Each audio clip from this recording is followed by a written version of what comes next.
નમસ્કાર, આપ જોઈ રહ્યા છો રફતાર ન્યૂઝ બુલેટિન. રફતાર ન્યૂઝ બુલેટિનમાં આપનું હાર્દિક સ્વાગત છે. જોઈએ આજના મહત્વના સમાચાર.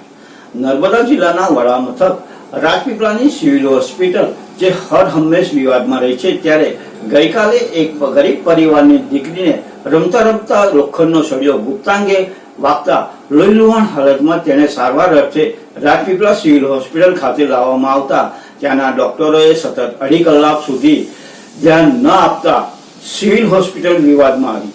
તો આવો જોઈએ શું છે સંપૂર્ણ વિગત. નર્મદા જિલ્લાનું વડું મથક કહેવાતી એવી રાજપીપળાની સિવિલ હોસ્પિટલ જે હંમેશા વિવાદમાં રહી છે, એવી જ ઘટના નર્મદા જિલ્લાના નાનોદ તાલુકાની મોજી ગામની એક ગરીબ પરિવારની 5 વર્ષની દીકરી જે ઘરના આંગણે મકાનનું કામ ચાલી રહ્યું હતું ત્યાં રમી રહી હતી. સાંજના 35 કલાક દરમિયાન આ બાળકીના પ્રાઇવેટ પાર્ટમાં લોખંડનો સળિયો વાગી જાય છે અને તેનાથી બાળકીને ખૂબ જ બ્લીડિંગ અને ગંભીર ઈજા થાય છે. ગામડામાંથી અને રાજપીપળા સિવિલ હોસ્પિટલમાંથી સાંજના 7 વાગે તેને લઈને આવવામાં આવે છે. તેનું બ્લીડિંગ બંધ રહેતું નથી.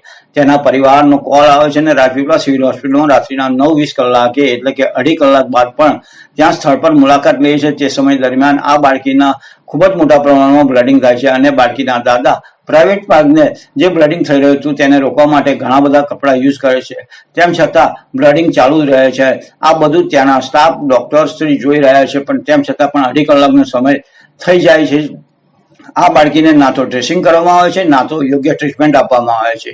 આ એક ખૂબ જ શરમજનક ઘટના બાબત આજે આટલી ગંભીર ઇજ્જત હોવા છતાં કોઈ પણ ટ્રીટમેન્ટ કર્યા વગર બાળકીના પરિવારને ડોક્ટરશ્રી દ્વારા કહેવામાં આવે છે કે તેને બરોડા લઈ જાઓ. જ્યારે અમે સ્થળ પર પહોંચીએ છીએ ત્યારે ઇમરજન્સી વોર્ડમાં બીજા કોઈ રેફર કરીએ છીએ, તેમ છતાં પણ ત્યાં ગાયનેક ડોક્ટર હાજર નથી કે કોઈ પણ ડોક્ટર કે કોઈ પણ બીજા સ્ટાફ ઓક્સિજન બોટલ કે ટ્રે પકડવા માટે પણ હાજર નથી. આ ખૂબ જ નિષ્કાળજી રાજપીપળા સિવિલ હોસ્પિટલમાં આટલો બધો સમય મોટી સંખ્યામાં ડોક્ટરનો સ્ટાફ અને અન્ય સ્ટાફ હોવા છતાં પણ બાળકીની 2.5 કલાક દરમિયાન કોઈ ટ્રીટમેન્ટ આપવામાં ન આવી, એ બાબત એ ખૂબ જ શરમજનક બાબત છે.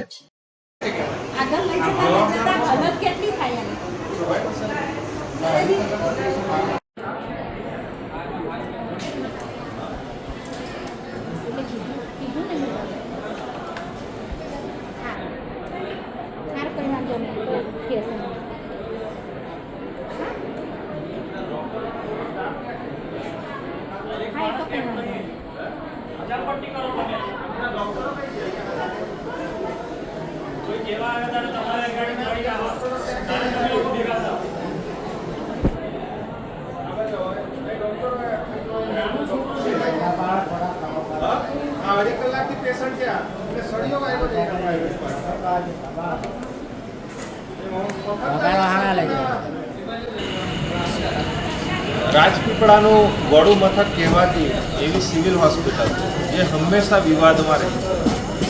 આજે એક ફક્ત 5 વર્ષની બાળકી જેમને એના પ્રાઇવેટ પાર્ટમાં એક સળિયો ઘૂસી ગયો તો એ ઘરે રમતી હતી વખતે 5:30 વાગ્યાની ઘટના છે.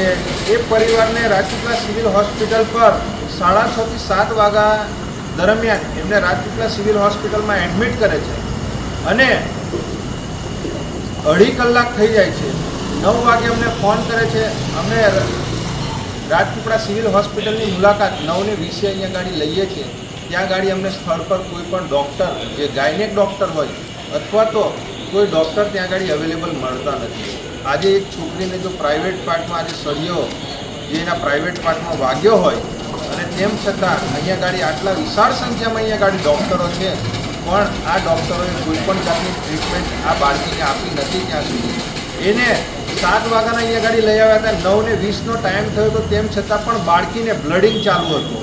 કોઈ એને ટ્રીટમેન્ટ કરવામાં નથી આવ્યું, એને ડ્રેસિંગ કરવામાં નથી આવ્યું. ત્યાં સ્થળ પર જોયું તો એ દીકરીના જે દાદા હતા એ એના પ્રાઇવેટ પાર્ટને પકડી અને ત્યાં ગાડી એમનું લોહી દબાવી રહ્યા હતા. તો આ સરકારી દવાખાનાની આ કેટલી બધી નિષ્કાળજી છે. અને એમના પરિવારને કહેવામાં આવે છે કે તમે એને બરોડા રેફર કરો. અરે ભાઈ, તમે આ બાળકીને કોઈ પણ જાતની ટ્રીટમેન્ટ નથી આપતા, કોઈ ચેકઅપ નથી કરતા, કોઈ ગાયનેક ડૉક્ટર અહીંયા ગાડી અવેલેબલ નથી અને તમે એમના પરિવારને તમે કઈ રીતે કહી શકો છો કે તમે એને બરોડા રિફર કરો.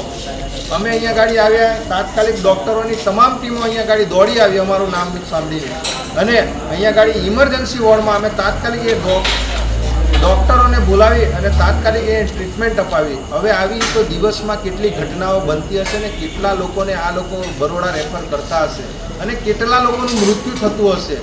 શું નર્મદા જિલ્લાના જે ભારતીય જનતા પાર્ટીના જે નેતાઓ હમણાં દરેક તાલુકાઓમાં કાર્યક્રમો કરે છે, આયુષ્યમાન કાર્ડ અને અન્ય કાર્ડોનું વિતરણ કરે છે, આજે તમે મને બતાવો આજે આ નર્મદા જિલ્લામાં કઈ એવી હોસ્પિટલ છે તો ત્યાં ગાડી આ કાર્ડો ચાલે છે.